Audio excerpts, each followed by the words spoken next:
Hi dear friends, I am Manoj Dukle, lecturer in Mechanical Engineering Department, KK Polytechnic Nasik.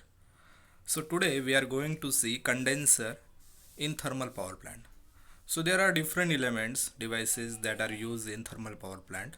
Out of these, condenser is one of the important device or important element that we are using in thermal power plant.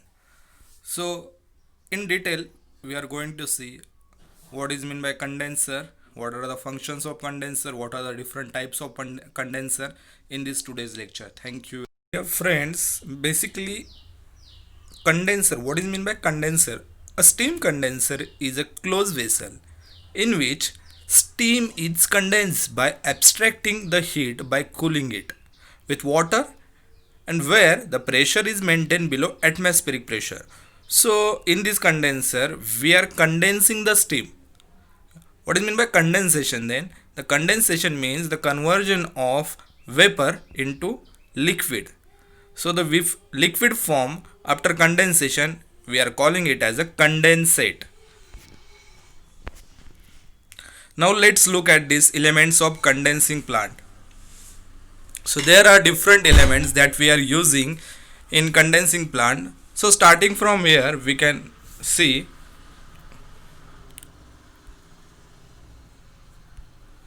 So here is our boiler. Then in boiler the water get converted into steam. Then the steam is travels towards the steam turbine. In steam turbine, with the help of this high pressure high temperature steam, it get expand and the velocity of steam get increase. So the specific work done that we are getting in steam turbine. So after this specific work done by generating electricity, the steam is traveled towards condenser. So this is our condenser. In condenser, the low pressure steam get condensed, means get convert into liquid. So this liquid condensate we are collecting in the hot well.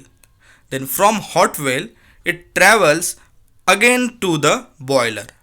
So in boiler it again heat by using some external heat source, ignition source, and again steam get generated. So this is the cyclic process. So in condenser generally we are using cooling tower. So here is the cooling tower. So in cooling tower we are providing cool water. From cooling tower we are providing cool water in the condenser.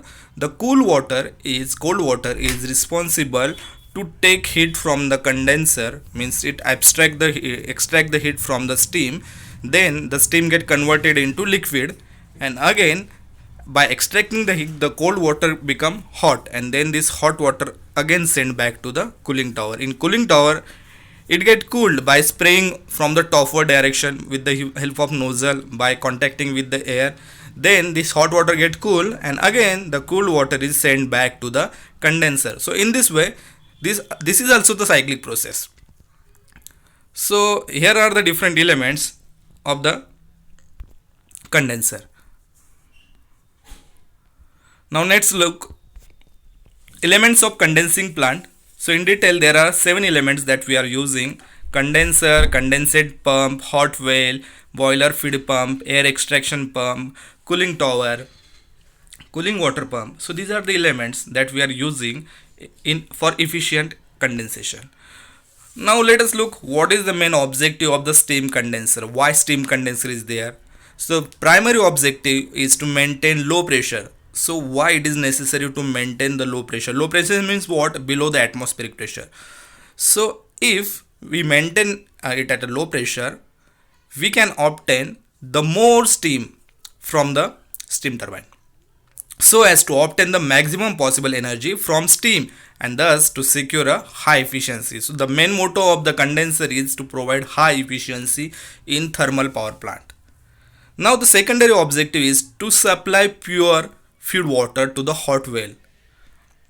So generally what, if we add any other external water into the boiler again, that time there may be chances of scale or chances of minerals present in the boiler which can corrode or may damage the pipelines inside the boilers. So to avoid this type of mistakes, or to avoid these types of condition, it is essential to use the condenser, so that the feed water that we are condensing in the condenser, that again goes to the boiler, so that no external impurities can be added into this boiler.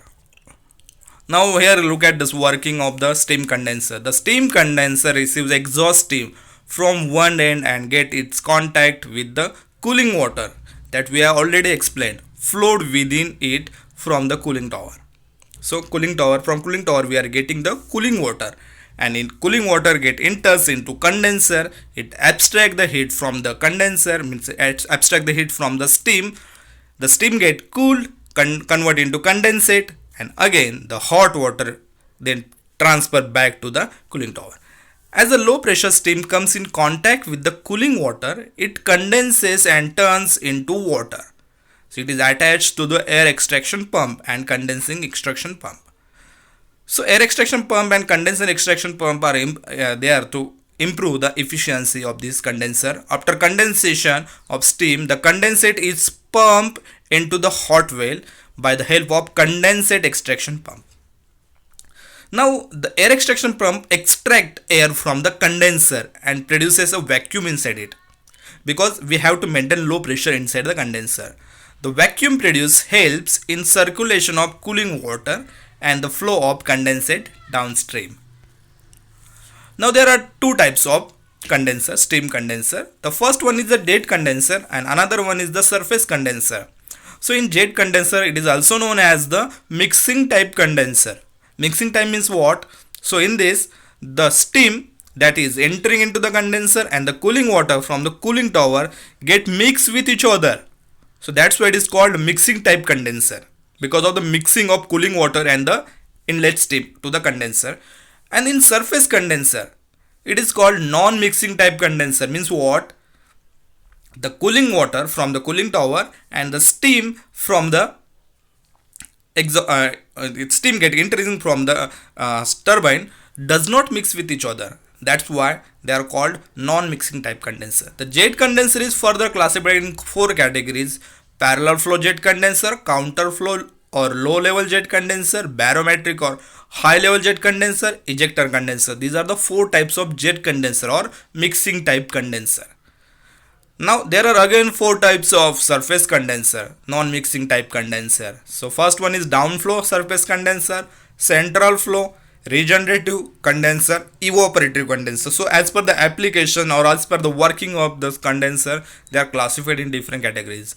So in next lecture we will see in detail jet classification of jet condenser and surface condenser. So already I told you that the jet condenser, in jet condenser there is direct contact between the cooling water and the steam that is to be condensed. So steam escapes with the cooling water and the recovery of the condensate for reuse as boiler feed water is not possible. So as it is mixing with each other, so we cannot use it again in boiler, because if the quality of water is not better, that time there may be chances that the boiler may get damaged. So generally we are using jet condenser for low capacity power plant, and for high capacity power plant we are using surface condenser. So in surface condenser there is no direct contact between the cooling water and the steam that is to be condensed. So the heat transfer between the steam and cooling water is by conduction and convection. So as there is no contact, direct contact. In jet condenser there is direct contact, they are mixing, but in surface condenser there is indirect contact. So the condensate can be recovered for reuse as a feed water. So the surface condenser, the condensate that we are getting in hot well, we can use again into the boiler. Thank you very much. Now the remaining part, the different classification of condenser, that we will see in our next lecture. Thank you.